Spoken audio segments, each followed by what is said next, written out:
Ok, vamos a empezar con los sumerios. Les había dicho en la clase pasada que todas estas grandes civilizaciones, todas estas grandes culturas, pues se las ve en una zona muy distinguida que es la zona del Mesopotamia, ¿no?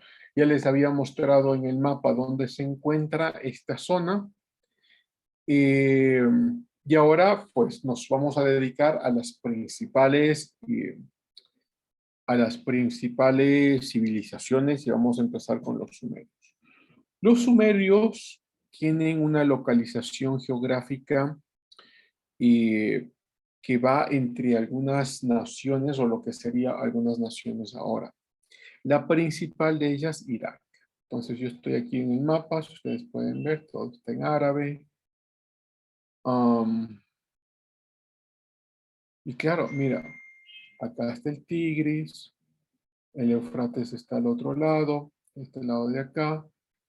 Y entonces, en toda esta zona de acá, les voy a mostrar otro mapita, lo que se conoce como la zona donde posiblemente habitaron los sumerios. Déjenme abro otra, vamos a ver esta ventana acá y abro otra para que puedan ver. Oh, ¿qué hice? ¿Qué hice? ¿Qué hice? Dime un segundo. Hice algo que no debía hacer.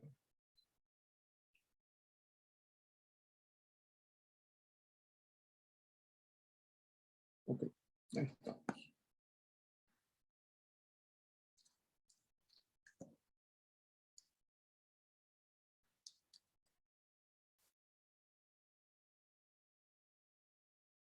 Ok, vamos a ponerlo hasta acá, después ya les muestro en el mapa real. ¿Cuáles son algunas? Bueno, les muestro este de acá, ¿sí? A ver si es que lo logran ver. Bueno, está como pequeño, pero no importa. La parte roja es la parte primaria de los sumerios. Luego ya nos centraremos al Imperio Babilónico, que es toda la parte verde, eso lo haremos después. Y luego veremos los asirios, pero los asirios geográficamente están por acá. ¿Okay? Entonces, primero los sumerios. Eh, Hay varias ciudades importantes, si ustedes las pueden ver en este mapa, a ver si lo podemos agrandar. Um, Varias ciudades que son trascendentales en la vida de los sumerios por varias razones, ya les voy a contar. Anotemos algunas de estas ciudades primero. Eridú, Ur de los caldeos. Supongo que alguno de ustedes ha escuchado, están acá abajo, ¿no? Supongo que ustedes han escuchado, sobre todo Ur, algunos de ustedes, supongo, eh, porque es la tierra donde sale Abraham hacia la tierra prometida, Ur de los caldeos, hacia la tierra prometida, es decir, dentro de la historia bíblica, saldría, déjenme lo pongo exactamente acá, Ur en Irak,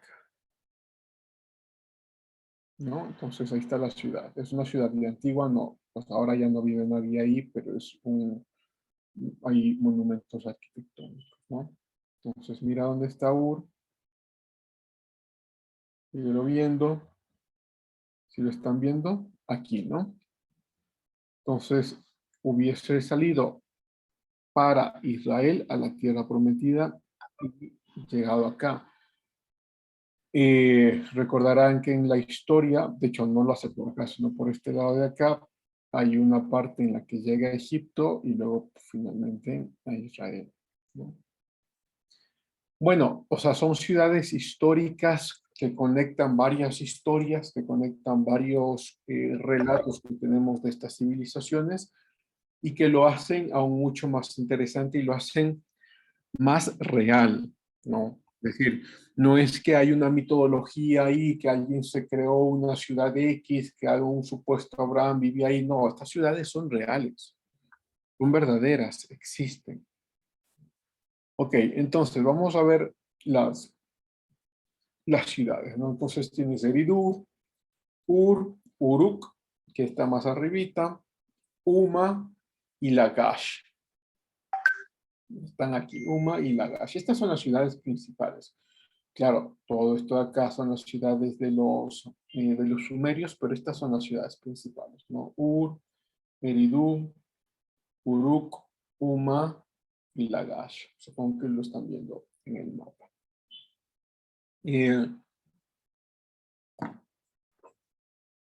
¿Por qué son? Vamos a ver, ¿por qué estas ciudades son importantes? Ya habíamos hablado de la agricultura, ¿no? Habíamos hablado que esta civilización, igual que las otras civilizaciones, pues ya son sedentarios, empiezan a generar sus propios sistemas de cultivo, su propio ganado, empiezan a crecer en ganado, comercio y demás. Entonces, pues es un elemento importante. Ahora, la ciudad en sí misma, todas estas ciudades antiguas fueron construidas dentro de murallas, por eso se llaman ciudades muralla o ciudades amuralladas. Todas estas ciudades, vamos a ver si es que encontramos, vámonos al mapa acá, y a ver si podemos encontrar.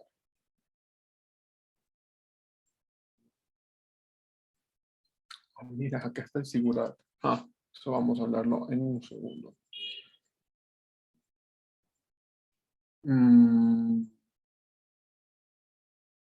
Todavía no el Sigurat, vámonos a otro lado.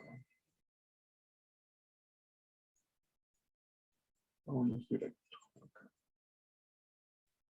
Supongo que me están siguiendo. Ya les voy a mostrar qué es el Sigurat. Ok, bueno, yo sé que está como demasiado grande, no se logra visualizar mucho, sino solo como unas fotitos ahí. Pero las fotitos nos sirven, nos ayudan. Ok, estos son los vestigios que tenemos de Ur. Vamos a ver una foto acá. Es que tengo tantas cosas en mi pantalla que debo mover una. A ver. Ok, veamos ahí unas pocas fotos de los vestigios que tenemos de la ciudad de Ur, ¿no? Todas estas ciudades son construidas alrededor de murallas. ¿Y por qué son construidas alrededor de murallas? Por una sencilla razón, por seguridad. Es decir, para que las otras naciones, las otras civilizaciones, los otros pueblos vecinos no nos ataquen y se lleven nuestras familias, nos esclavicen o se lleven nuestras posesiones. ¿Sí? Estas ciudades amuralladas es algo que lo vemos desde las primeras civilizaciones, pero que no se detiene únicamente en las primeras civilizaciones. De hecho, se crean las primeras ciudades que se crean en el mundo, pues son amuralladas. De hecho, ya después cuando vayamos pasando en el tiempo, nos encontraremos en Grecia, luego pasaremos al Imperio Romano, luego pasaremos a la Edad Media y nos vamos a dar cuenta que incluso después de haber pasado miles de años, las ciudades se seguían construyendo alrededor de murallas, ¿no? Y esto es muy interesante. Ya vamos a ir a la parte metafórica de la muralla. Pero es muy interesante porque incluso en América Latina, también algunas de las ciudades se habían creado alrededor de murallas. Una de estas, lo voy a poner así muy rapidito, es Cartagena de Indias, ¿no? Que está en la parte del Caribe de Colombia. Cartagena de Indias tiene una parte que es pues, lo que se conoce como la ciudad vieja o la ciudad amurallada. Y Cartagena de Indias, pues sale del Imperio Español, ¿no? Del Imperio Español, pues, y habían creado murallas con la idea de que los conquistadores portugueses o los conquistadores ingleses no lleguen acá, porque esto ya era de España. Entonces se crean estas murallas, pero claro, ahora ya es una ciudad hermosa, de hecho, lo visitamos con mi esposa hace varios años, una ciudad espectacular, una de las mejores ciudades que hemos visitado en nuestra vida. Es muy bonita, o sea, tienes la parte arquitectónica vieja, o sea, la parte histórica, ¿no? Pero también tienes la otra parte, la parte turística y que está ahí mismo, ¿no? O sea, la playa está ahí a 1 kilómetro, no, ni tanto, a unos 500 metros de la ciudad amurallada, está la playa y está toda la parte turística muy bonita. Ah, aquí tienes los muros, ¿no? Bueno, la idea de muros, entonces no es una idea, primero, no es una idea que sale de, vamos a suponer, de la Iglesia Católica, o una idea que sale de los españoles, o una idea que sale de Occidente. Bueno, y así podemos irlo derivando, ¿no? No, lo vemos en las primeras civilizaciones. ¿Algún reptiliano por ahí? ¿No? Bueno, digo, ya lo vemos en las primeras ciudades de las primeras civilizaciones. Estábamos viendo en el caso de Ur, ¿dónde estaba? Acá. Pues que se crea con la idea de generar una fuente de seguridad externa, es decir, que eh, ah, que las civilizaciones o pueblos de alrededor nos lleguen a nuestro, pues, y no nos vayan a matar. Sí, Yonder, por favor. Sí, está hablando de eso de las ciudades amuralladas y todo eso. Me hizo recordar una historia de la Biblia que habla sobre la ciudad amurallada de Jericó. Esa Sí. tiene, o sea, según la Biblia, la muralla, como te dije, protegía de las invasiones de pueblos enemigos y esta ciudad tiene cierta connotación histórica igual con los sumerios que estamos hablando ahora. Tiene una edad similar, digamos, ahí están ubicadas en el mismo tiempo, o se Ujú, crea después o es antes. ujú. Ok, gracias, Yonder. Es un poco después, no tanto después, pero sí es después. Jericó, de hecho, hay varias investigaciones muy novedosas actualmente eh, eh, sobre la sobre los vestigios que se han encontrado en ciertos lugares de murallas que han caído. Sí hay cierta investigación. Um, Déjame lo pongo a ver si lo encontramos. Sí, porque en la Biblia es que narra que Josué dio unas vueltas a la muralla y cayó la muralla. Sí. Entonces, tiene, esos vestigios pueden haber levantado de nuevo, porque esa se había seguido también hasta el día de hoy, creo que hay Jericó, aunque ya moderna. Ujú. Mira, esto sale del New York Times, ¿eh? No creas que el New York Times, por ejemplo, es muy dado a creer en la Biblia, pero bueno, esto es una historia ya viejita, de 1990, ¿no? Que se encontraron algunos vestigios sobre alguna posible ciudad, ¿no? Con murallas caídas y cuando hacen el estudio del carbono 14, sí, data del año 1400 más o menos de antes de Cristo, ¿no? Hay mucha más evidencia actualmente, eso era de los 90s. Aquí tienes The Walls of Jericho, británica, vamos a ver qué nos dice acá.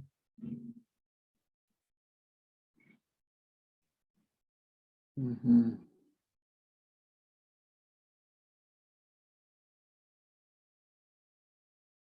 No es mucho, pensé que era más. Vamos a ver, o sea, Jericó existe, la ciudad existió, eso no hay duda, ¿no? O sea, no hay duda de que Jericó existió, hay demasiada evidencia de que la ciudad existió. Ahora, sobre los muros y estos muros caídos, también sí hay cierta arqueología que han encontrado muros caídos. Ya es una cuestión, me parece a mí, un poco más compleja y complicada. eh, Comprobar que la caída de estos muros se haya realizado por el grito de Josué y de los compañeros de Josué. ¿Sí? Entonces ya es un poco más complicado. Es decir, puedes comprobar que, por ejemplo, hubo un diluvio. Y de hecho, historias de diluvios hay en todo el mundo, incluyendo en la sección de los incas. Los incas también tenían varias historias de diluvios. Y de diluvios universales, ¿no? Pero de ahí ya se convierte en un poco más complicado, más complejo comprobar de que existía un Noé. ¿Ah? Aunque hay cierta evidencia también de la existencia de una arca me parece que es en Turquía, si no estoy mal, de una arca que se ha quedado relegada en una de las montañas más altas de esa parte del mundo.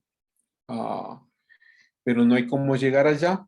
Esto, pues yo lo investigué hace algunos años, no hay cómo llegar allá, las investigaciones están paralizadas porque estas partes de la sección de Turquía son gobernados por musulmanes y los musulmanes y las autoridades musulmanas no han dado ningún tipo de autorización para pues, poder mandar investigadores a donde se pensaría que está. Lo que sí se ha hecho son fotos satelitales y de eso sí se tienen algunas pocas buenas fotos, pero no son muchas. Y entonces, ¿qué es lo que podemos decir? Si hay evidencia arqueológica de que Jericó existe, sí hay, o sea, hay mucha certeza de que Jericó existió. Hay alta certeza, diría yo, de que se han encontrado muros caídos. ¿Okay?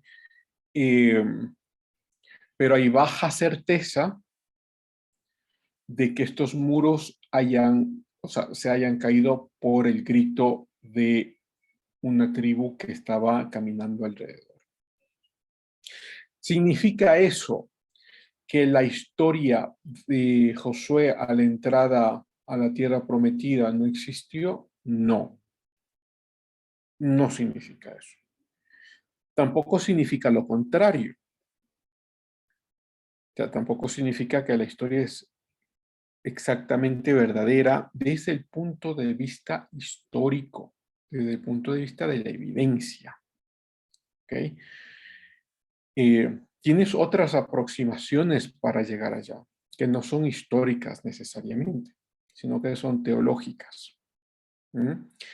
Es decir, una de las aproximaciones que uno puede realizar es que tenemos mucha evidencia de que Jesús existió, de que murió, de que la tumba estaba vacía y de que sus discípulos realmente creían que había resucitado. De eso hay mucha evidencia. Ok. Y puedes proponer, bueno, Jesús existió, murió y resucitó. Es real. Porque es real esto, entonces voy a creer que es real lo que él propuso. Es decir, y él propuso ser el Hijo de Dios. Y si esto es verdadero, pues resulta que el Hijo de Dios cita al Antiguo Testamento como una cosa real y verdadera. Entonces ahí tienes una aproximación teológica para decir, claro, la historia de Jericó es verdadera y el Antiguo Testamento es verdadero porque lo cita el Hijo del Hombre. O sea, es una aproximación teológica, no arqueológica. Ahora, sin embargo, dentro de esta misma argumentación, sí necesitas la historia, porque para poder sustentar de que Jesús existió, pues necesitas de toda la evidencia histórica de que lo que se dice que pasó, pasó. Y de eso hay mucho. Entonces, hay varias formas de llegar al argumento, de llegar a la conclusión. Pero si nos quedamos solo en una, si nos quedamos solo en la evidencia arquitectónica o arqueológica, lo que puedes decir es que Jericó sí existió y de que las murallas, hay evidencia de que hay murallas que se cayeron. Eso sí lo puedes sustentar, pero hasta ahí, hasta ahí. Lo otro, pues no hay cómo, no lo puedes hacer, es que no hay cómo hacerlo. No. Vamos a suponer un ejemplo. Supongamos que tú tuviste una pelea con tus padres y que en esa pelea pues a alguien se le ocurrió decir, pues ¿no es cierto? Por el ambiente, por la ira y lo demás, se le ocurrió decir, preferible hubiese sido que no hubieses nacido. ¿Ok? Y tú vas con esa depresión tan grande y te lanzas de un tercer piso y mueres. ¿Ok? Que supongamos que eso pasó ahora, pero luego ya han pasado cientos de años y tú fuiste una persona muy importante y vamos a descubrir qué pasó con él. Se descubrió el cuerpo muerto, disculpen la redundancia. Se descubrió el cuerpo. Sí, ahí está el cuerpo. Sí, o sea, y hay evidencia de que murió por un golpe fuerte con el pavimento, lo que posiblemente sugiere que pues se tiró del tercer piso. Ok. Y la mamá algún momento dijo, o sea, escribió en su testamento de que ella se arrepiente haberle dicho lo que le dijo al hijo. Entonces tienes algo escrito que la mamá le dijo que hubiese sido preferible que no haya nacido, y luego pues tienes el suceso de la muerte. Entonces, arqueológicamente tienes limitaciones. Lo único que podrías decir es, ¿encontramos el cuerpo? Sí. ¿Encontramos evidencia de un golpe muy fuerte y este golpe muy fuerte no pudo haberse dado con el pavimento únicamente por una caída, sino que debió haberse dado por una caída más de 20 metros? Entonces puede sustentar de que se cayó del tercer piso. Pero arqueológicamente no podría sustentar de que eso pasó porque tú decidiste hacerlo a causa de lo que alguien te dijo. No lo podría sustentar, ¿verdad? Entonces te vas a otro tipo de evidencia, y es la evidencia escrita. Lo mismo que tienes con el Nuevo Testamento, ¿no? ¿Tienes evidencia arqueológica de que Jericó existió? Sí. ¿Tienes evidencia arqueológica de que hay muros que se han caído? Sí. Pero de ahí no puedes sostener de que se cayeron por el grito de una tribu, sino que solo encuentras en otro lugar. Y este lugar son escritos. Y el problema de la historia, en este caso, es intentar comprobar de lo que está escrito hay evidencia para poder juntar los dos. Entonces, uno podría decir en el caso de Jericó, solo históricamente que sí, tienes una alta probabilidad de que Jericó existió y los muros y demás. Una mediana probabilidad, pongámoslo así, de que eh, esto pasó por un pueblo que estaba alrededor, danzando alrededor o cantando alrededor. Y una baja probabilidad de que haya pasado por un grito. ¿Significa esto que la historia de Jericó es mentira? No, no. Sino que se requiere, o sea, como tienes solo un dato, esa es como la teoría pues, que puedes afirmar, pero tienes solo un dato. Se requiere de más datos, de más información, de otras evidencias para que sigas comprobando. Y esto los arqueólogos lo han estado haciendo, historiadores hace mucho tiempo, entonces yo supongo, yo no me he metido a leerlo en estos años, pero yo supongo que ya han encontrado mucha más información y tienen más evidencia eh, para comprobar lo que se está diciendo. ¿Sí? ¿Me explico, John Dere? Sí, sí, sí, sí, explica con lo que se necesita tanto de evidencia arqueológica como de evidencia escrita para entender este tipo de sucesos. Esto no Ujú. comprueba al 100% su veracidad. Claro, sí, sí, sí. Ahora, nada lo podemos saber en la historia, nada lo podemos saber 100%, ¿no? No hay cómo hacerlo, es imposible.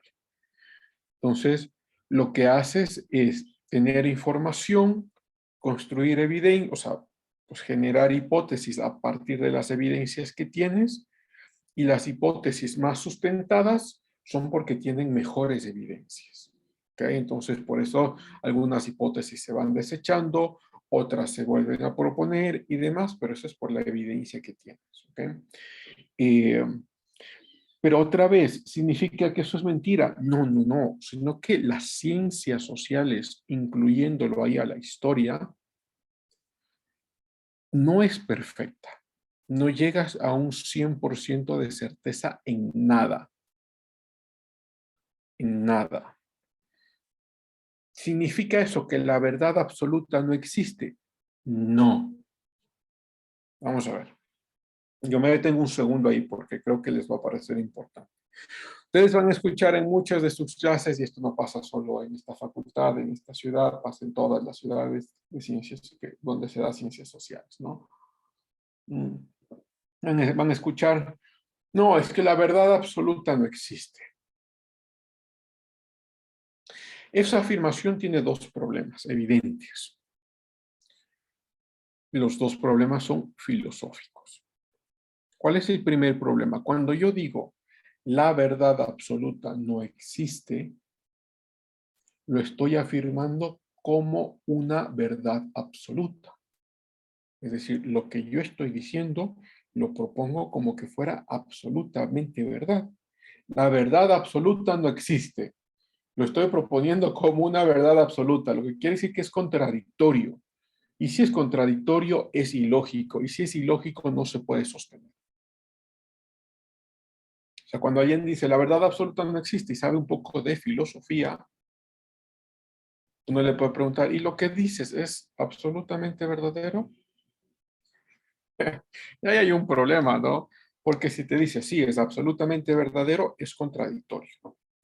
Y si te dice no, no es absolutamente verdadero, entonces no, es solo tu verdad. Yo sí creo que la verdad absoluta existe. ¿Okay? Ronnie, por favor, luego ya sigo con lo otro. Profe, entonces lo que usted dice que nosotros tomamos como verdad eso es asimilación de nuestra realidad.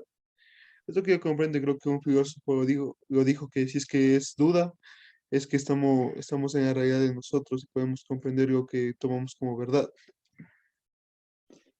A ver, mira, vamos, a ver, vamos a ver. Um, Déjeme le hago un ejemplo ahí.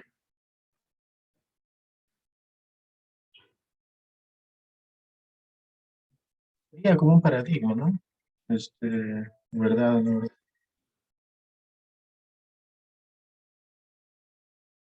Ok, perdón, ¿quién me estaba hablando? Yo, profe Ronnie, Ah, ¿tú hablaste recién también justo ahorita acabo de hablar.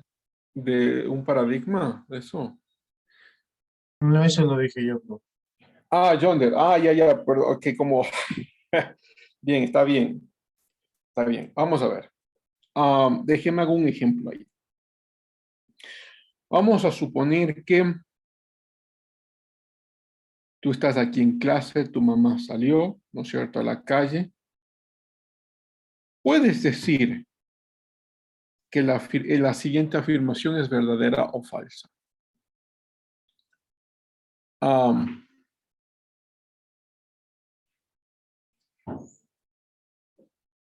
Tu mamá te ama tanto que estaría dispuesta a dar su vida por ti.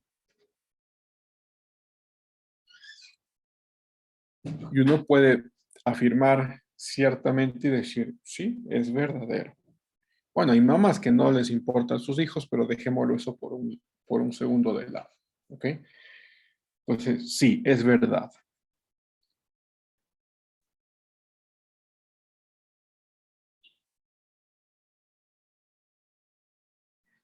¿Significa eso que tú conoces todos los elementos y características esenciales de lo que tu mamá estaría o está dispuesta a hacer en ciertas circunstancias? No, no.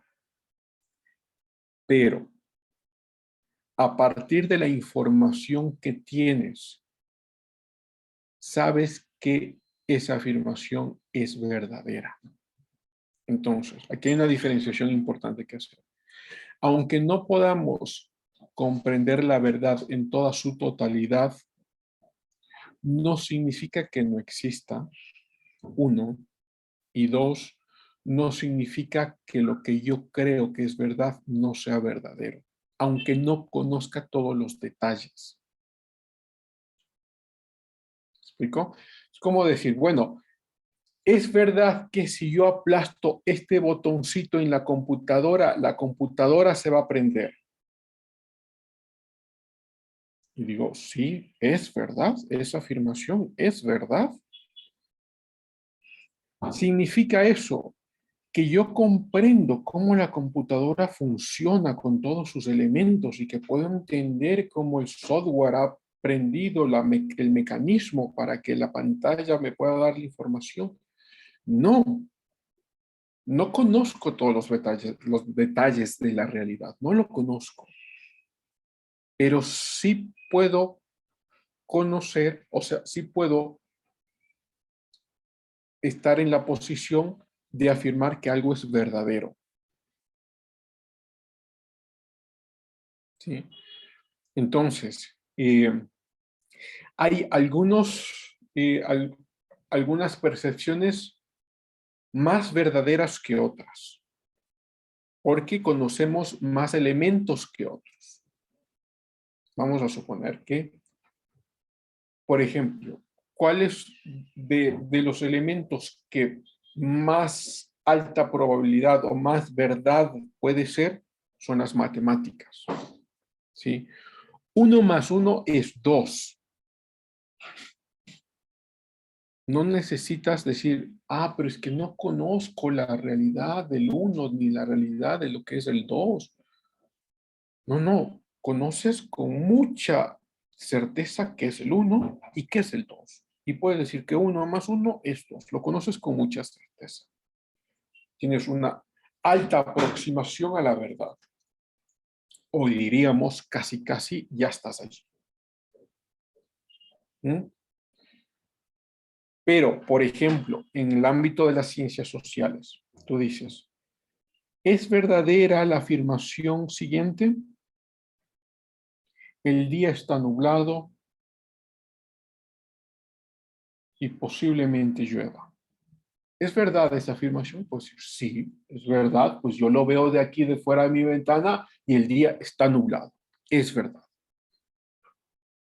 ¿Significa eso que otro que esté viendo al otro lado y que esté viendo desde su ventana y ve que, es que al otro lado del cielo no está tan nublado, sino que ha estado un poco más cubierto y él dice, no, para mí no es verdad?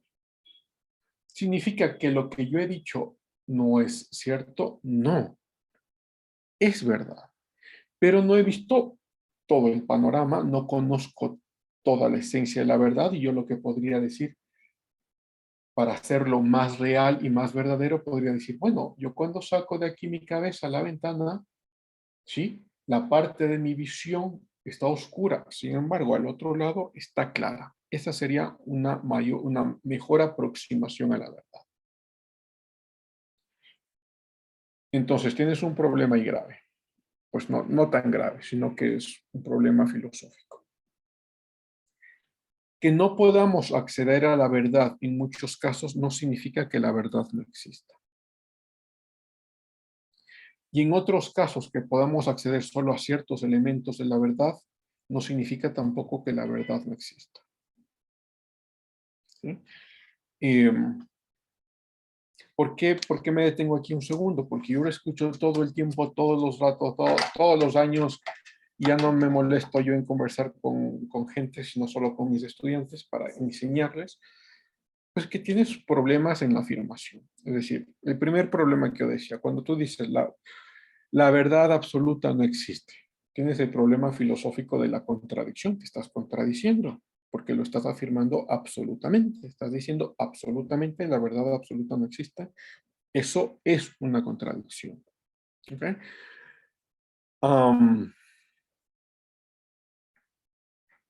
Y el segundo problema es que si la verdad absoluta no existe, ninguno de los elementos de la vida, en ninguno de los elementos de la vida podríamos ponernos de acuerdo nunca, jamás. Es decir, tú pediste un préstamo de $2,000 al Banco de Guayaquil, ya ha pasado los 5 meses y ya tienes que empezar a pagar. Y luego tú dices, vas al banco y vas a decir, disculpe, este cajero del banco, usted sabe que la verdad absoluta no existe, ¿no? Esos $2,000 que usted dice, eso no es verdad. Mi verdad es que no debo nada. ¿Te imaginas lo que va a pasar? Ahí te vas a dar contra la realidad y vas a aprender que la verdad sí existe. O que vengas donde un profesor, ¿no? Y dice, el profesor te ha dado una nota de 3/20, vamos a suponer. Luego vienes a la oficina del profesor y le dices, profe, usted mismo me dijo en su clase que la verdad absoluta no existe. ¿Se acuerda? Bueno, mi verdad es que tengo 20.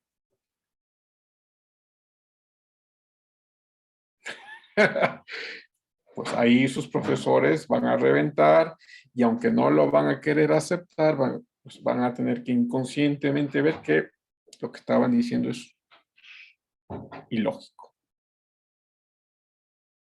¿Sí? O le dices, acaba de fallecer tu abuelita, y el médico les dice, bueno, lo siento mucho, acaba de fallecer. Y tú vas donde el médico y le dices, espere, doctor, usted sabe que la verdad absoluta no existe, ¿no? Porque para mí, mi abuelita está viva, así que la voy a llevar a la casa. Y vamos a ir a almorzar hoy, este momento. Ahí, otra vez, la realidad te va a dar contra la pared y te mostrará de la que verdad sí existe. Disculpe, Lisa, eso también tendrá que verlo con lo que se denomina la paradoja del mentiroso. Cuéntame, Sebastián. Es que en sí se trata de cómo creerle al mentiroso y usted está hablando también de la verdad y la verdad parece que se ha convertido también en una paradoja.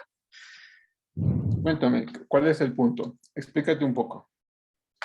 Ya, en sí la paradoja del mentiroso viene a decirnos cómo nosotros podemos creerle a un mentiroso. O sea, en sí, cómo podemos saber si lo que dice es verdad o si la verdad es de lo que está relacionando existe. En sí, ¿cómo sabemos lo que dice? ¿Cómo sabemos, cómo le podemos creer al mentiroso? O sea, en sí, no sé si me cacha más o menos. Es que me hice bolas. Ujú. Ok, no, está bien, gracias, Sebastián. Bueno, si es que tienes, déjame, me voy por otro lado, pero que tiene relación con lo que acabas de decir. Si tienes la concepción de mentira, la mentira solo puede existir si es que la verdad existe. ¿Ok? Esto es importante reconocer, es muy importante. Porque si tú dices, por ejemplo, el profesor te dice, bueno, Sebastián, tu nota es de 5/20. Y tú le dices, profe, no, yo tengo 19/20. Y el profesor te va a decir, no sea mentiroso, jovencito. Y ahí tú te puedes detener un segundo y decirle, profe, pero si yo digo una mentira, es porque la verdad sí existe. Y si la verdad sí existe, eso es contrario a lo que usted nos acaba de decir de que la verdad absoluta no existe. Entonces, mira que es interesante esto. La concepción de mentira solo afirma la concepción de que algo es verdadero. Esto es mucho más profundo, porque claro, en ciencias sociales lo que te van a decir es, es que yo estoy enamorado y el amor para mí es diferente del amor que es para ti y demás, y entonces no podemos decir que tener una concepción absoluta de amor, o lo que para mí es bello, para ti es otra cosa de belleza, entonces no podemos tener una concepción absoluta de belleza. Eso es Bueno, si fueran mis familiares y los quisiera mucho, a mis familiares a veces nos utilizamos palabras sueces entre nosotros, ¿no? Pero porque les amo. Pero, profe, No, ¿nos ama o no nos ama? no mucho, Mónica. ¿Por Mira qué? que es verdad lo que estoy diciendo, ¿no? No me podrían acusar de mentira. Pero mira, entonces, esta es la idea. Am,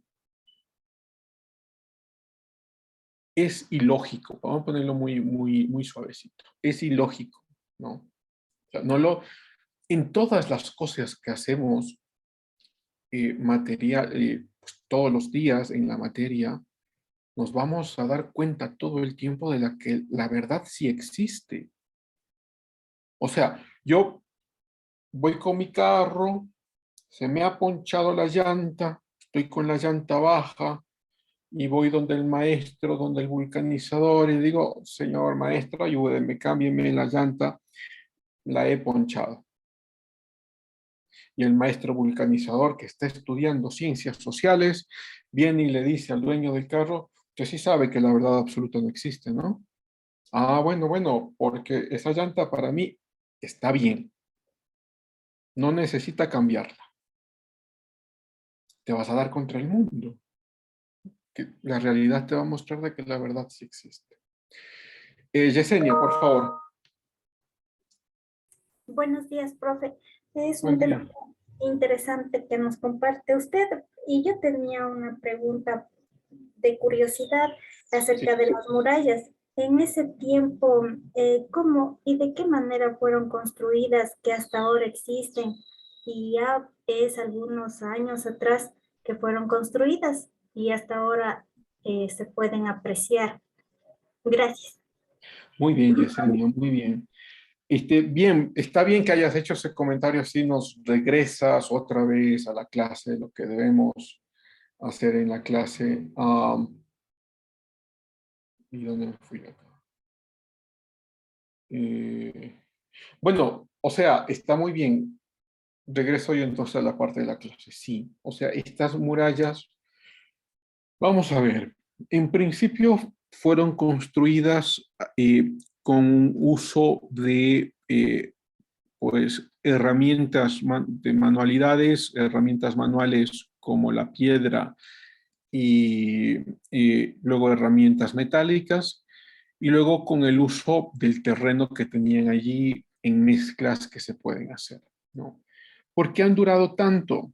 Bueno, esto no es tan mm, eh, no es tan complejo entenderlo. Es decir, vamos a poner así, del 100% de arquitectura que vienen de las civilizaciones antiguas, nos ha quedado muy poquito, muy poquito. O sea, lo que yo les mostré acá de Ur, esto es esta es una excepción, ¿no? El resto de ciudades no nos ha quedado mucho, casi nada. Es decir, no incluso se podría atrever a decir que la mayor parte de las construcciones desaparecieron, ¿no? Sino que nos han quedado muy pocas cositas y para eso sirve mucho, ¿no? Entonces la instrumentación para ir a ver los sitios arqueológicos. Porque en los sitios arqueológicos te encuentras, mira, un pedacito de este tamaño, 3 centímetros, y puedes hacer toda una conjetura, que es impresionante, porque ese pedacito tiene tanta información. Por ejemplo, yo les hago un ejemplo muy rápido. Um, three, eh,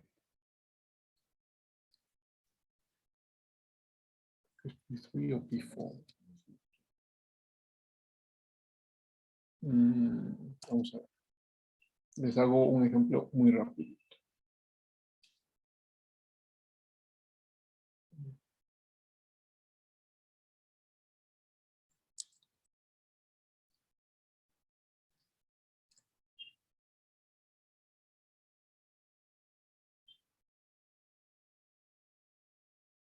Bien.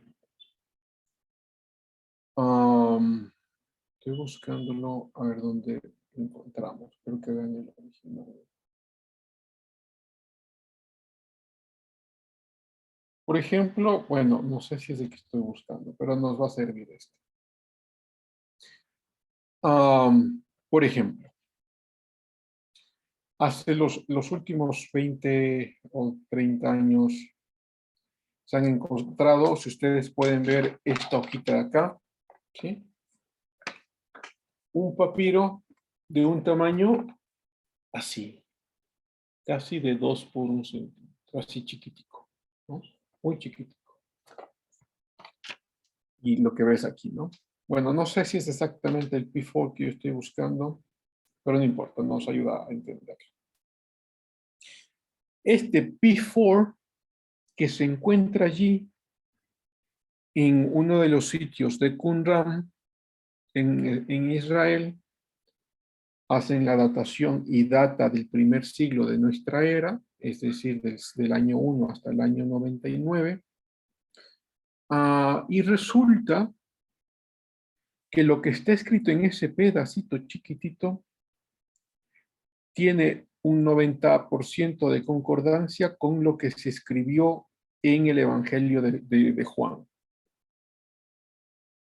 Y luego se dieron cuenta que no era una cuestión muy, muy extraña, sino que correspondía a un capítulo específico, a un versículo específico.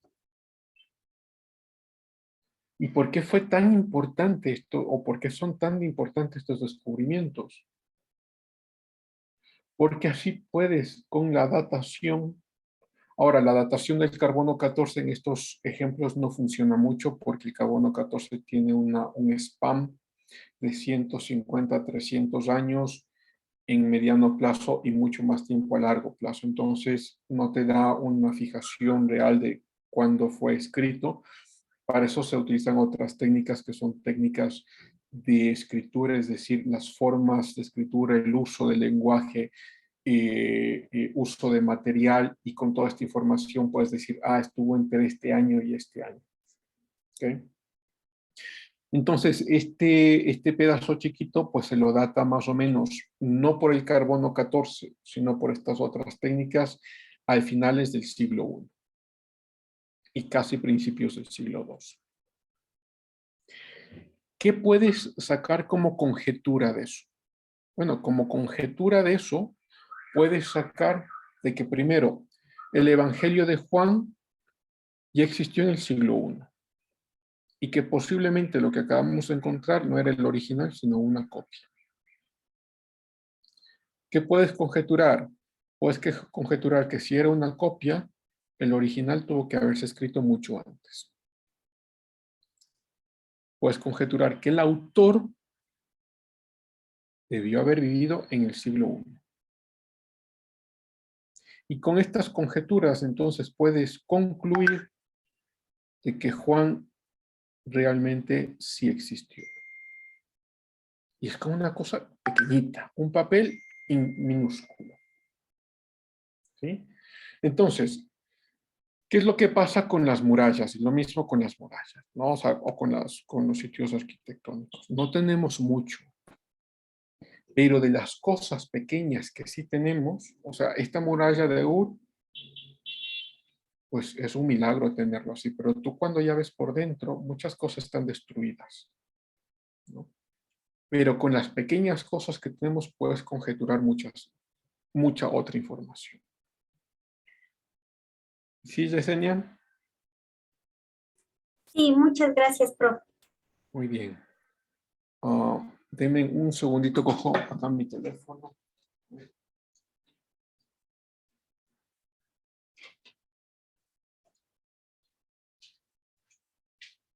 Ok, sigamos entonces. Ya nos hemos derivado demasiado. Ahora tenemos que integrarnos. Ok, entonces, la parte arquitectónica, las principales ciudades, ya hemos visto la agricultura, ¿no? Hay uno de de las construcciones arquitectónicas de los sumerios, no se olviden, están más o menos en el año, entre el año 5000 al año 3000 antes de Cristo. ¿Ok?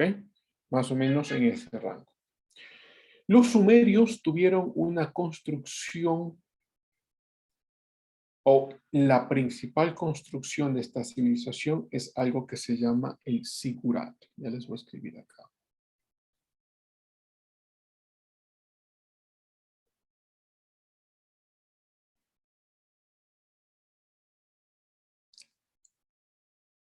Y justo estaba allí, me parece, ¿no? El zigurat. Este es el zigurat de Ur. Ok, ya vamos a ver. Voy a ponerlo acá. No se olviden, aquí está Mesopotamia, ¿no? Aquí está, estamos viendo esta parte acá de los sumerios. Zigurat. El zigurat es una construcción arquitectónica religiosa.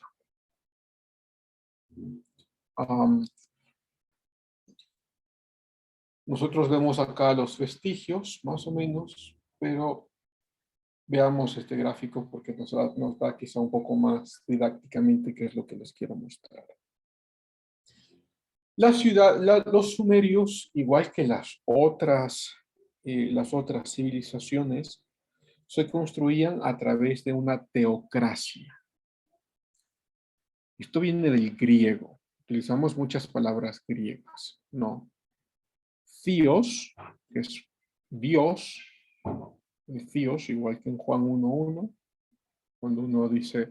cuando al final de Juan 1.1 dice da Theos, que es el Dios cuando se refiere al verbo, y este verbo es Dios, les dice da Theos, Theos es Dios, ¿no? Por eso teocracia. Y Kratos, pueblo. ¿Okay? Entonces, es la gobernanza divina sobre el pueblo. Ahora, en esta configuración, siempre los sacerdotes, y esto lo vamos a ver en todas, excepto los hebreos, pero en todas las civilizaciones antiguas, los sacerdotes son los primeros en la pirámide de poder o en la pirámide social de los sumerios. Entonces tienes los sacerdotes, que son normalmente considerados los hijos de Dios, o incluso en algunos los dioses encarnados. ¿Okay? Y son los que gobiernan, y son los que tienen la gobernanza sobre el pueblo. Claro, estas son de formas mitológicas, ¿no? Te puedes crear ahí cualquier dios, sea el sol, o sea la montaña, lo que tú quieras, ¿no? Pero como te has designado a ti mismo, ¿no? Como una suerte de atribución divina, entonces empiezas a gobernar y a dar gobernanza. Esto es todo lo que les digo es relevante. Bueno, esta parte sobre todo porque nos muestra arquitectónicamente, puedes hacer algunas conjeturas. Arquitectónicamente puedes mostrar de que el que está al principio, al inicio de la pirámide del ojo, son los sacerdotes. En esta parte de acá, que ustedes ven que dice santuario, aquí vivían los sacerdotes. Y de aquí mandaban a todo el resto de la población, ¿no? Y claro, los pobladores subían, era para pedir consejo, funciones administrativas, o a ver qué hago con mi ganado que me acaban de robar, lo que sea. Entonces, tienes dos conclusiones aquí importantísimas. La primera, sigurats los llamas sigurats en los sumerios, pero lo puedes llamar pirámides en Egipto, que tienen la misma idea. ¿Quiénes eran los que eran enterrados en las pirámides? Pues los monarcas, ¿no? Es decir, únicamente los hijos de los dioses, o los dioses mismos encarnados, ¿sí? O tienes las pirámides de los incas, o las pirámides de los mayas, ¿Ok? Lo que quiere decir que en todas estas construcciones culturales existe una jerarquía de poder. Todas tienen jerarquía de poder, todas. Por allí hay alguien que no conozca de historia, un poco iluso con las ciencias sociales, te dirá, es que nuestros poblados, nuestras poblaciones eran todas iguales, todos éramos ricos, todos era bondad, ternura, amor, cariño, comprensión. No, mentira. Todas las sociedades de las cuales tenemos vestigios, todas las sociedades antiguas, se conformaban a partir de una estructura jerárquica de poder. Todas. Si uno va, por ejemplo, a los incas, ¿no? Uno puede poner Inca, vamos a poner pirámide social.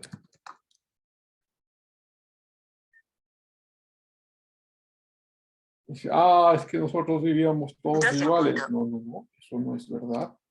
El Inca era el hijo del dios Sol, el supremo, a quien le debían reverencia. Luego tienes la familia real, la familia noble y después el pueblo. A veces me parece a mí como incluso muy absurdo cuando escucho, es que Occidente nos ha impuesto la opresión de los ricos sobre los pobres. Y tú dices, y bueno, cuando sabes un poco de historia y dices, pero antes de que venga Occidente esto era peor. Los incas mataban a los subalternos para poder ofrendarlos como sacrificio a los dioses. Y de hecho el otro día me encontré con un pictograma, se me va el nombre, me parece que es Rodríguez. A ver si lo encontramos. Vamos a ver.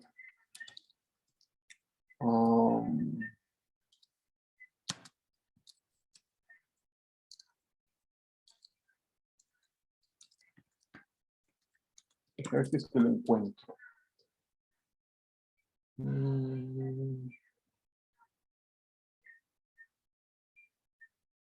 Bueno, me voy a demorar más. No sale a la primera. No importa. Bueno, el otro día, hace no mucho, un par de semanas, me encontré con un pictograma del siglo XV, es decir, cuando llegan pues los españoles, ¿no? De hecho, los principios del siglo XVI, donde se mostraba cómo los mayas tenían esclavos y los esclavos eran llevados de diferentes partes del imperio para ser sacrificados. ¿Okay? Es decir, que hay evidencia muy fuerte, no solo este pictograma, hay otra evidencia, hay evidencia muy fuerte de que había esclavitud en América Latina antes de que vengan los españoles, y la esclavitud no era cualquier esclavitud, era peor que cuando vinieron los españoles. Peor, porque los esclavos no es que solo trabajaban como hacían los españoles, pues los negros trabajaban para ellos, no, peor, lo que utilizaban para sacrificarlos, para matarlos, asesinarlos como honra a los dioses. Digo, es importante conocer esto, porque el sigurat, mira, el sigurat es una simple construcción arquitectónica religiosa, pero puedes hacer muchas conjeturas reales, verdaderas sobre el sigurat. La primera conjetura, no hay sociedad que se construya sin jerarquías. No hay una sola. Vean, por ejemplo, este tema de virtualidad lo hace más difícil. Pero cuando ustedes estaban en el colegio, en la escuela, siempre había alguien en la clase que se tomaba el liderazgo de los niños. ¿No? Es decir, algún niñito que era siempre el más extrovertido o niña que era la más extrovertida que mandaba al uno al otro a hacer lo que tienen que hacer. Nadie les enseñó eso. sino que se construye cuando hay seres humanos. Las jerarquías se construyen solitas. ¿Eh? Y no tiene que ser solo, esto también es importante decirlo, claro, en estas sociedades son jerarquías de poder, sin lugar a dudas. Pero lo que tenemos ahora no son necesariamente de poder. Son jerarquías basadas en el mérito. Es decir, tú tienes 2 o 3 estudiantes que se sacrifican todos los días, están leyendo lo que deben leer, ven los videos que deben ver y tienen buenas notas. Y tienes otros estudiantes que no hacen nada, son vagos, pasan en su cama metidos incluso en la hora de clase. Claro, tienes una jerarquía. Tienes los poquitos que estudian, que están siempre arriba, y tienes el resto. Claro, esta jerarquía está basada en el mérito. Entonces, la segunda conjetura que tú puedes hacer con esto es que las jerarquías no se pueden eliminar.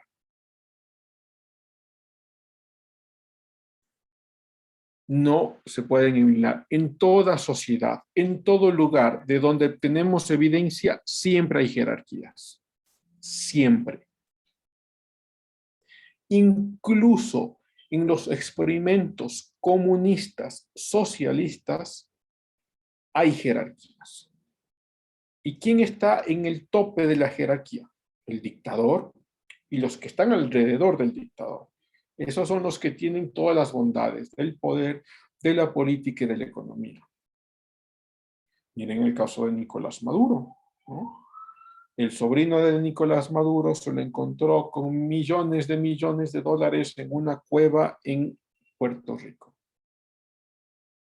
Ah, es que el señor es empresario. No es empresario, es narcotraficante.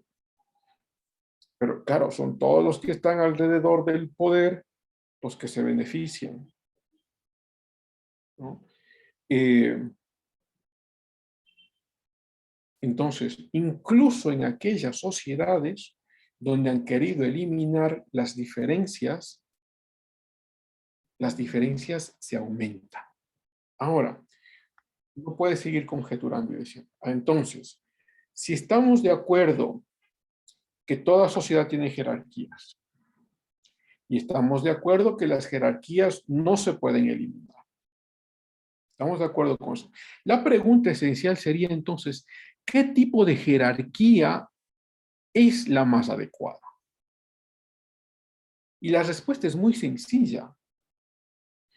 Las jerarquías más adecuadas no son las que están basadas en el poder. Las jerarquías más adecuadas son las que están basadas en el mérito. Que yo trabajo 12 horas, pues debo tener más que el que trabaja 5 horas. Pues es lógico, ¿no? Si yo estudio más, pues mi nota debe ser mayor que el que no estudia nada. Es el mérito, ¿no? El trabajo, pues tu esfuerzo. ¿Sí? Entonces, ¿cuál es el sistema político más adecuado para que las jerarquías que se construyan sean a través de méritos? El sistema más adecuado es la democracia, donde hay libertad. Cuando eres libre, puedes hacer y decir lo que quieras y uno estará sobre el otro, no por el poder, porque te imponga, porque te pone la fuerza, no, sino porque ha trabajado más, o porque conoce más, o porque lee más, o porque estudia más. Que en estos sistemas no son perfectos. Claro, nada es perfecto, ¿no? Nada. Pero a veces a mí me asusta muchísimo, mucho, que te encuentras con jóvenes que salen sobre todo de algunas universidades en específico, y no estoy hablando pues de Ecuador únicamente, de hecho hablo sobre todo en Estados Unidos. Es terrible lo que está pasando ahora, terrible. No solo con profesores, con estudiantes, salen de las universidades creyendo que el sistema es basura y que deben votar a la deben botar al tacho todo lo que hemos construido en estos años. Eso me sorprende mucho. No tienen idea de historia, no tienen idea de lo que pasó en la Unión Soviética, no tienen idea de lo que pasó en Cuba o en Nicaragua o lo que sigue pasando en Nicaragua, en Venezuela, en Corea del Norte, en Vietnam. Tenemos tantos ejemplos que siempre alguien dice, no, es que ahora sí vamos a proponer el verdadero socialismo. Dios mío, ¿hasta cuándo, no? Bueno, regresemos. Entonces tienes el Sigurat, ¿no? Donde tienes esta arquitectura religiosa. Y los santuarios donde vivían los sacerdotes eran los que dirigían. ¿Ok? Y los reyes, o sea, tienen los sacerdotes, eran quienes dirigían. En otras ciudades tienes los reyes que eran considerados, sigo en los sumerios, ¿no? Los hijos de Anu. Voy a ponerlo aquí.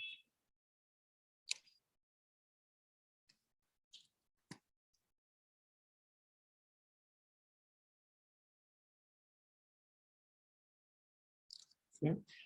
Anu, que es, bueno, sale de los sumerios, pero como todo está mezclado porque está aquí en el mismo lugar, la palabra Anu lo encontrarás en Egipto, lo encontrarás en Babilonia, y no quiere decir, o sea, lo que quiere decir es que estas poblaciones tenían contactos unas con otras, ¿no? Entonces, mucho de la mitología, pues, se derivaban unas de las otras, ¿ok? Anu era el dios del cielo, ¿sí? De hecho está aquí, si no estoy mal. Me lo leo rapidito. Dice, en la mitología sumeria, An en sumerio, Ancielo o Anu en arcadio, era el dios del cielo, señor de las constelaciones, rey de los dioses, que vivía con su esposa, la diosa Ki. En sumerio, tierra, o Antú en arcadio, en las regiones más altas del cielo. Ok. Entonces, en el caso de los sumerios, los reyes eran considerados hijos de Anu. Claro, o sea, ¿y dónde estaban los reyes? Gobernando desde aquí arriba. Y claro, siempre hay tensión entre los sacerdotes y los reyes, siempre. Y tú no lo ves solo esto aquí en las primeras civilizaciones. Lo veremos ya después que pasen algunos meses, lo veremos también en la Edad Media. Lo que pasa con la Iglesia Católica, con los reyes. Están ahí peleándose todo el tiempo. Incluso hay reyes que mandan a matar a los papas. Hay papas que mandan a matar a los reyes. Hay un periodo donde hay 2 papas. Hay periodos donde no hay papas. Pero es lo mismo, ¿no? Bueno, no, estoy exagerando, no es lo mismo. Son cosas muy similares. En tanto, pues, el poder siempre está peleándose por quién está por encima del otro, ¿no? Nosotros no vamos a ver en esta clase Lutero. Supongo, espero que ustedes lo hagan el próximo semestre con el profesor que les toque. Pero Lutero tenía una representación muy diferente del poder, ¿no? Sobre todo desde la parte teocrática. Es decir, tienes al menos 2 inferencias ahí muy interesantes, ¿no? Dada al César lo que es del César y a Dios lo que es de Dios, lo que quiere decir es que la política está por fuera de la religión. Y si quieres ponerlo incluso un poco más complejo, puedes decir la idea del secularismo, la idea del laicismo, o sea, esta idea de que la religión esté separada del gobierno, no es una idea de los ateos, es una idea cristiana, sale de la misma Biblia. Y luego lo otro, ¿no?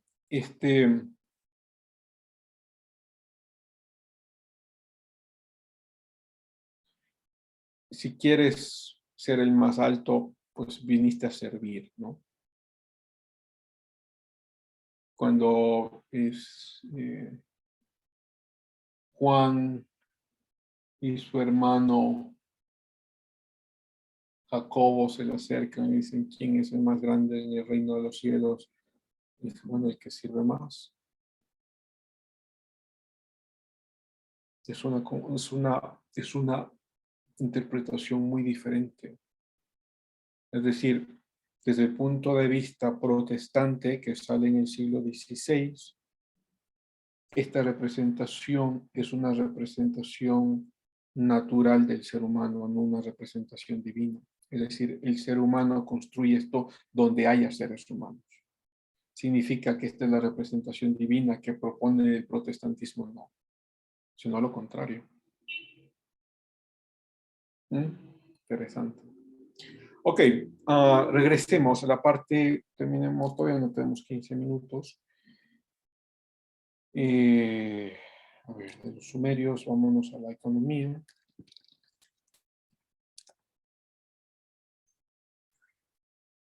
Pongámonos un grafiquito por acá y les voy contando. ¿Sí? Bueno, en la economía primariamente agricultores, ya lo hemos dicho, ya eran comerciantes. Claro, es que si tienes, vamos a suponer, tienes allí, ¿no es cierto?, tu terreno con algunos animales y pues resulta que el terreno de tu vecino tiene animales que tú no tienes, pues va a empezar un comercio.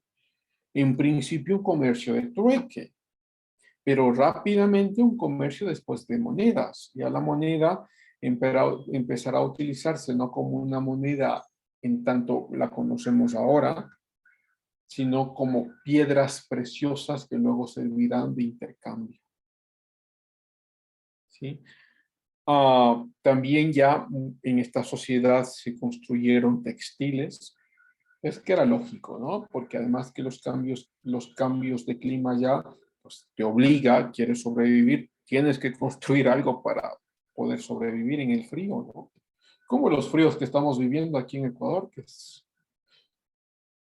mm, que era previsible, ¿no? Ya lo habíamos leído hace un mes, que venía una ola de frío desde la Patagonia, que llegaría a Ecuador, pues esto fue hace un mes, y pues lo que habíamos leído, lo que yo había leído, que ya llegaban en las próximas semanas. Bueno, se demoró un poco, pero llegó. Y aquí está la ola de frío, ¿no? Tenemos en toda la región andina una ola de frío. Bueno, ¿cómo quieres sobrevivir ahí en la ola de frío, sobre todo en la noche? Pues tienes que construir, ¿no? La necesidad te hace construir tus textiles. Imagínate en Mesopotamia, donde también tienes calores muy fuertes, pero en la noche también fríos insoportables. Luego también es cerámica, déjenme lo pongo acá, a ver si encontramos algo.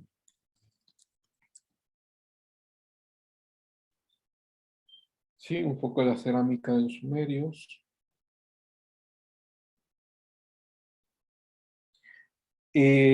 Trabajo en metal ya había, sobre todo con estaño y con cobre. Ya tenían alguna funcionalidad con aguas aromáticas, frutas y demás, ¿no?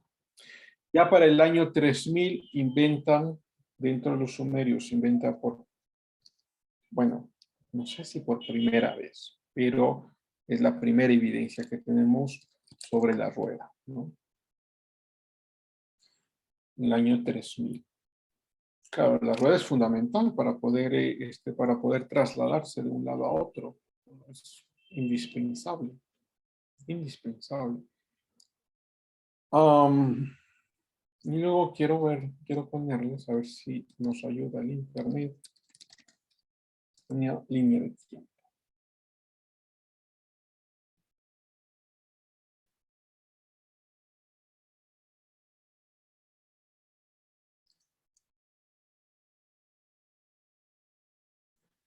Dame un segundo a ver si es que se puede ver. Ok, ahí un poquito. Caramba. Bueno, pongámoslo así. Pueden tomarle fotos o pueden escribirlo, ¿no? Yo dejo ahí un ratito si es que lo quieren escribir. Entonces tienes los sumerios, ¿sí? Les he dicho más o menos entre el año 5000 al año 3000. Sí, estos son aproximaciones, no hay cómo tener datos exactos, ¿no? Tenemos el poema de Gilgamesh. Esto sale, de hecho, esto sale dentro de los babilonios. Eso lo veremos la próxima clase. Gilgamesh era un rey babilonio. Ok, entonces comercio, excedentes agrícolas, tienes la ciudad de Uruk, registros pictográficos, ¿sí? La escritura cuneiforme que aparece aquí, eso también lo veremos capaz la próxima semana. La escritura cuneiforme se utiliza sobre todo con los egipcios. Acá están los arcados, está bien, o sea, hay varias civilizaciones que lo utilizan, ya les mostraré. Acá tienes la epopeya de Gilgamesh, que es esta suerte de poema que les he contado, no lo vemos todavía. Esto es importantísimo, ¿no? El código Hammurabi. Código Hammurabi es el primer código completo legal sobre penalidades que tienen para quienes no lo obedecen. Yo tengo el código completo y en la próxima clase, cuando nos veamos, les voy a pasar para que lo veamos, lo revisemos un poco en la clase, qué cosas dicen dentro del código. ¿Okay?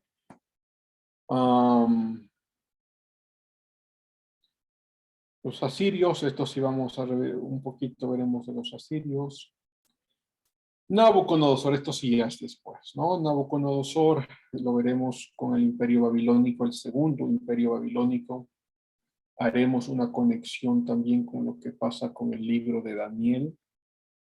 No sé si es que a alguien le interesa, lea ese libro de Daniel, es chiquitito, ¿no? Tiene poquitos capítulos. Lo que pasa con Daniel y Nabucodonosor. Claro, el libro de Daniel puedes dividirlo en al menos 3, porque hay una relación de Daniel con Nabucodonosor, luego hay una relación de Daniel con Ciro, y luego una pequeña con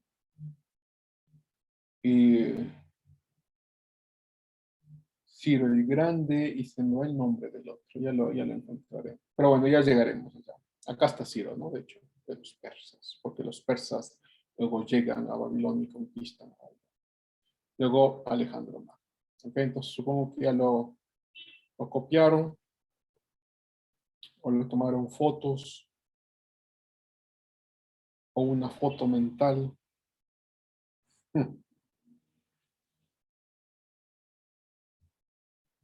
Ok. Y listo. Bueno, los sumerios, claro, empiezan a difuminarse en el tiempo, ¿no? Ya no son tan importantes a partir del año 3000, pero muchas de las cosas que creían y muchos de los avances que tenían eran luego ya compartidos con otras civilizaciones, ¿no? Entonces lo que vamos a ver en la próxima clase es sobre los babilonios y cómo pues, los babilonios, de hecho, los babilonios sale del nombre principal que es Babilón, que es la capital de los sumerios. Entonces, creo que tenía un mapa por aquí, me parece. Veamos si es que es este. ¿Sí? Entonces, mira, tienes acá a los sumerios y tienes acá a los babilonios. Claro, o sea, en el tiempo la cultura se va difuminando, ¿no? O sea, se va mezclando y luego viene otra cultura que se llamarán los babilonios, que es este color verde oscuro que lo vemos acá, pero que tiene muchas cosas muy similares con los sumerios, ¿no? Esto es importante verlo porque a veces encontramos que las ciudades son similares, que los dioses son similares, que creen muchas cosas. Bueno, es que hay una mezcla, ¿no? Porque están en el mismo lugar. ¿Ok? Y entonces, claro, la capital, creo que está aquí, justo aquí, la capital de Babilonia O sea, el Imperio de Babilonia es Babilón o Babilonia, igual, ahí está. Que es una ciudad de los sumerios, pero ya no será de los sumerios, sino de los babilonios. ¿Ok? Y nos vamos a quedar allí. Entonces, ¿hay alguna pregunta o algún comentario final?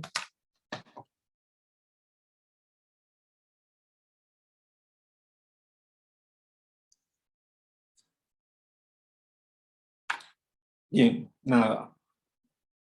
Entonces, déjenme, abro la asistencia. Como les dije la clase pasada, como les dije hoy en la clase, yo les voy a escribir por el WhatsApp al grupo y les cuento cómo va la clase para el miércoles. Espero yo poderme escapar un segundo.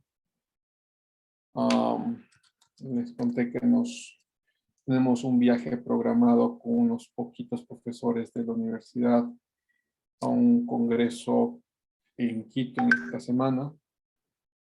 Entonces, pero espero poder escaparme un segundo y tenemos la clase de miércoles. Si es que no puedo, les cuento. Les digo, no podemos.